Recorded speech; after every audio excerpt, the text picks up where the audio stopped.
Trump just threatened Harley Davidson, and Harley completely loses it. If you think Harley Davidson is an untouchable American icon, think again, because they just made a move that has riders and politicians losing their minds. This legendary brand is shifting production overseas, and the reason?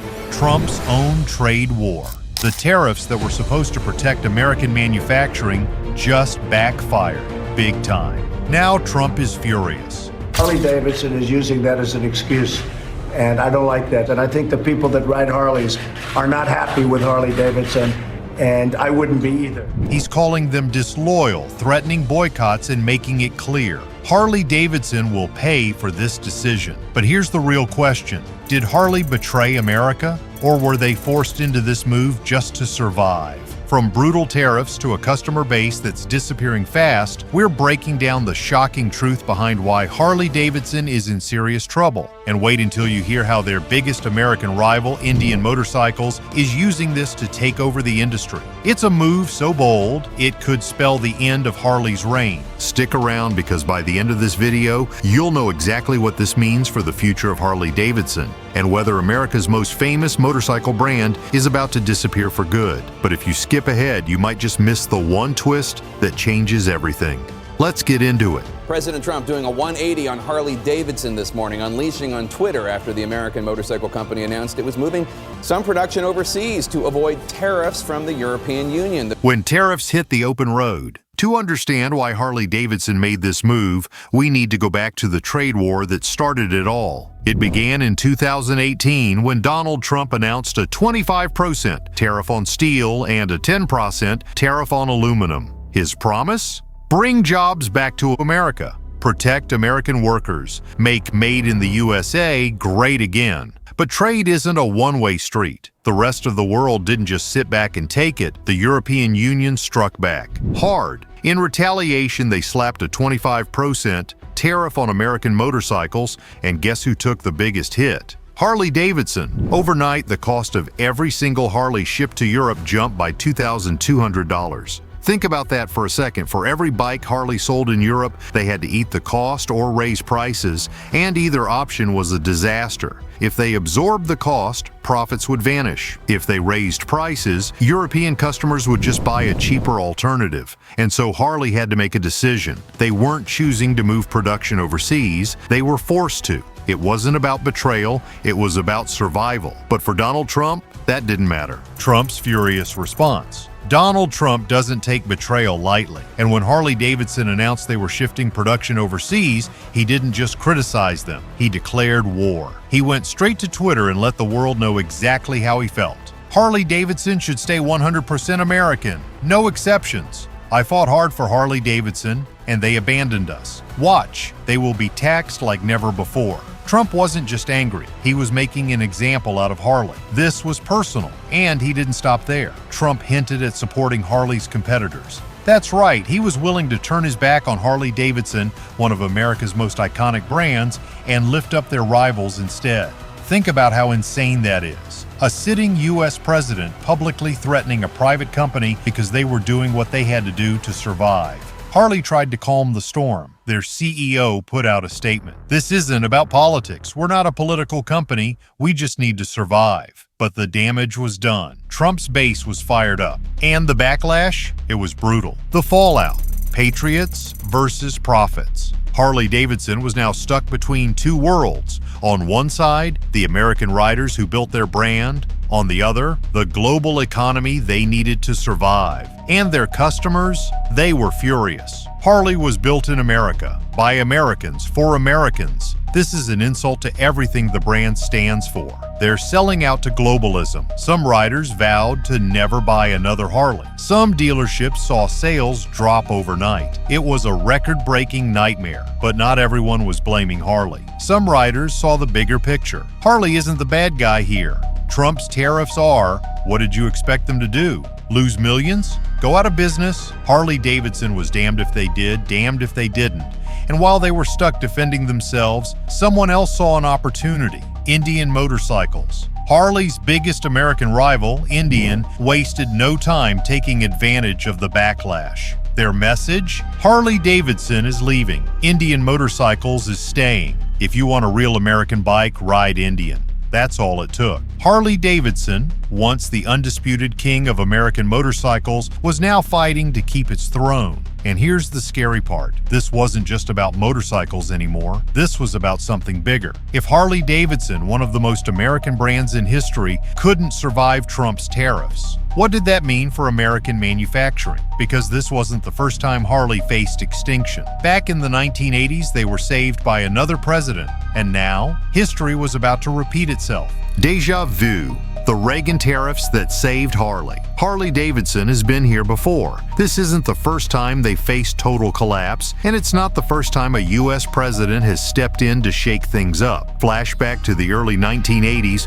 Harley Davidson was in serious trouble. For decades, they had dominated the motorcycle industry. But then, the Japanese arrived, Honda, Yamaha, Suzuki, Kawasaki. These companies flooded the U.S. market with motorcycles that were cheaper, more reliable, and better built than Harley's aging lineup. And American riders? They made the switch. Harley's reputation started crumbling. Quality control was a disaster. Bikes were falling apart on the road. Their once loyal customers? They were riding Japanese motorcycles. By the late 70s, Harley's market share collapsed. They went from owning 75% of the heavy bike market to just 25%. The company was bleeding money. And if something didn't change fast, Harley Davidson was going to die. Then, Ronald Reagan stepped in. In 1983, Reagan imposed a massive 45% tariff on imported motorcycles over 700 cubic centimeters, effectively blocking Japan from crushing Harley. And guess what? It worked. Harley used that time to regroup. They redesigned their bikes. They fixed their quality problems. They rebuilt their reputation. By 1987, Harley was back, stronger than ever. And here's the craziest part. Harley Davidson eventually asked Reagan to remove the tariffs early. That's right. After just 5 years, they didn't need protection anymore. They had won the fight. But now, they're back in the same position. And this time, history isn't repeating itself the way they hoped. Why Trump's tariffs aren't working like Reagan's did. Reagan's tariffs saved Harley Davidson. Trump's tariffs? They're pushing them out of America. So what changed? Back in the 1980s, Harley's problem was foreign competition flooding the U.S. market. The solution? Keep Japanese bikes out. Give Harley time to fix itself. But now, Harley's problem isn't competition inside the U.S., it's their ability to sell bikes outside of it. And Trump's trade war just made that impossible. Steel and aluminum got more expensive, so Harley's production costs skyrocketed. The European Union hit back with their own tariffs, making it too expensive for Harley to sell bikes in Europe. Harley had no choice but to move production overseas or lose international sales. It's a completely different game than it was in Reagan's time. Reagan's tariffs protected Harley. Trump's tariffs crushed them, and Harley isn't alone. American farmers lost billions because of trade retaliation. The U.S. auto industry struggled with rising costs. Even Jack Daniel's whiskey got hit with foreign tariffs. Trump promised to bring manufacturing back, but what if his policies were pushing it away instead? And Harley?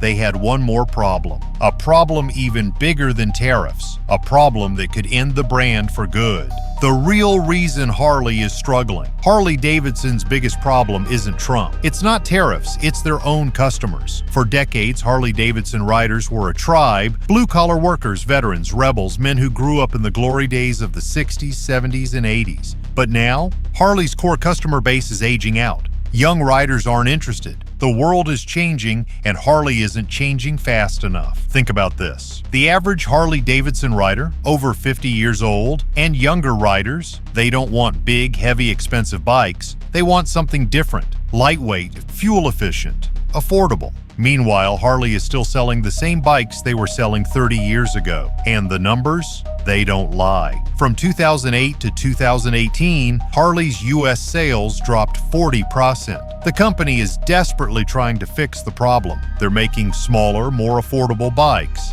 They launched their first fully electric motorcycle, the Livewire. They're trying to rebrand themselves for the next generation. But here's the real question. Is it too late? Because while Harley is struggling to win back customers, their biggest American rival is rising. The rise of Indian motorcycles. America's new favorite? While Harley is fighting to survive, another American motorcycle brand is thriving. Indian motorcycles. And they're doing something Harley isn't. They're winning over younger riders. Owned by Polaris, Indian Indian has been Harley's biggest rival for years, but now they smell blood in the water. Harley is losing ground and Indian is taking their shot. They're marketing themselves as the true American motorcycle brand. They're attracting younger, first-time riders. They're leaning into innovation while Harley struggles to catch up. And the biggest advantage? Indian is staying 100% American-made. And that's a powerful message, because while Harley is moving production overseas to survive, Indian is saying, we're not going anywhere. We're still made in America. We're still the real deal. That hits hard for die-hard American riders. So here's the question. Is this the beginning of the end for Harley Davidson? Because if they lose their loyal customers, if they can't win over the next generation, if they can't compete with Indian, then maybe, just maybe, the most American motorcycle company in history is about to become a thing of the past. The president's unprecedented threat. Harley Davidson, once the pride of American manufacturing, now at war with the President of the United States. Trump isn't just mad, he's on the attack. The moment Harley announced plans to shift production overseas, Trump went on a Twitter rampage. For a sitting U.S. president to publicly threaten a private company like this?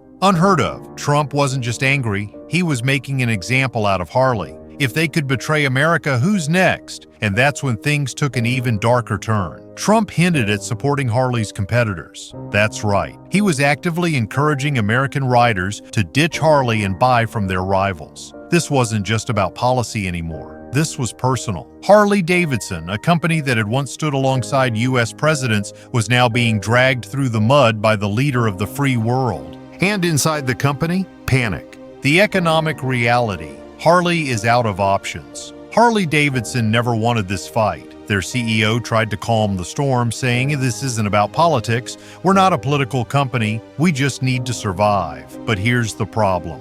Harley had no choice. If they stayed in the US, their motorcycles would be too expensive to sell in Europe because of the EU's 25% retaliatory tariff. If they raised prices to cover the cost, customers wouldn't pay thousands more for the same bike.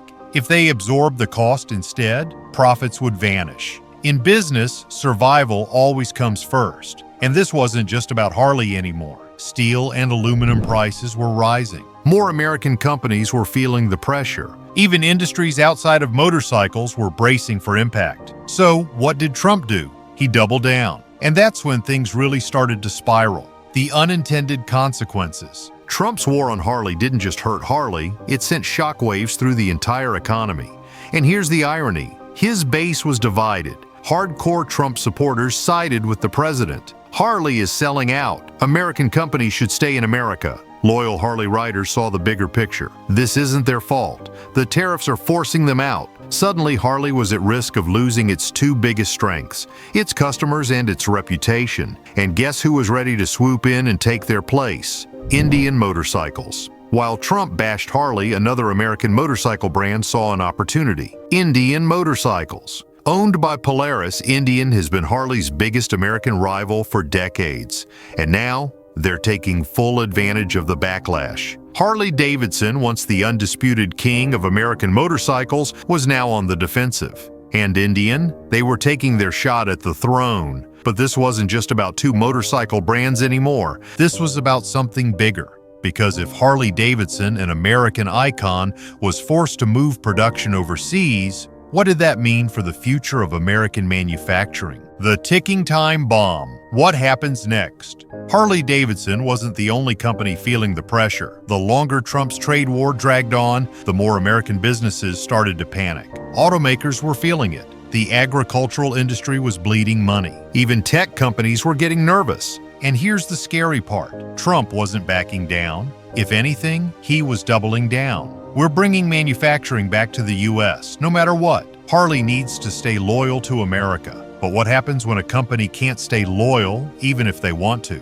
Harley was backed into a corner, and now they had to make a desperate choice. Try to win back their American customers, the ones who felt betrayed, double down on global sales, even if it meant more backlash, or reinvent themselves entirely and risk losing everything. And that's when Harley made their final move. Harley Davidson was running out of time. Trump's trade war wasn't just a temporary setback, it was a battle with no end in sight. And the longer it went on, the worse things got. Harley's stock was slipping, sales were slowing down, and the brand's reputation was hanging by a thread. Every decision they made seemed to push them further into a no-win situation. If they kept production in the US, they'd be too expensive to compete in global markets. If they moved more factories overseas, they'd be labeled traitors to American manufacturing. And with Trump still attacking them publicly, things were only getting worse. At this point, it wasn't just about Harley Davidson anymore. Automakers, farmers, steel manufacturers,